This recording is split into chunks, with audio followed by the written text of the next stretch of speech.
ఒకవేళ నువ్వు ఫలించడం స్టార్ట్ చేసినావు అనుకో, ఫలించట్లో అభివృద్ధి కనపడాలి. ఆ అభివృద్ధిలో 3 స్థాయిలు ఉంటాయి. నెంబర్ 1 30దంతులుగా, 60దంతులుగా, 100దంతులుగా. ఈ స్థాయి పెరగాల. అంతేగాని ఇంకా నేను 0లోనే ఉన్నాను అయ్యగారు అంటే ఎట్టా?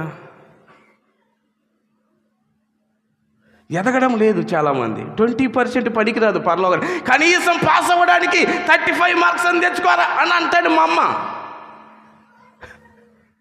నువ్వు వందల అవసరం లేదు, కనీసం పాస్ మార్క్ అన్నా. పరలోకానికి ఎలిజిబుల్ అవ్వడానికి కనీసం అన్న ఉండాలి కదా. మరి నిత్య జీవానికి వెళ్ళాలంటే కనీసం పర్సెంటేజ్ లేకపోతే ఏంటండి? కనీసం 30దంతలుగా నువ్వు ఫలించడం స్టార్ట్ చేస్తే నువ్వు మరెక్కువగా ఫలించడం కోసం దేవుని సహాయం నీకు ఉంటుంది. నువ్వు అక్కడే ఉండవు. నువ్వు ఫలించడం స్టార్ట్ చేస్తే మరి ఎక్కువగా దాని సహాయం కోసము దేవుడు హెల్ప్ చేస్తాడు.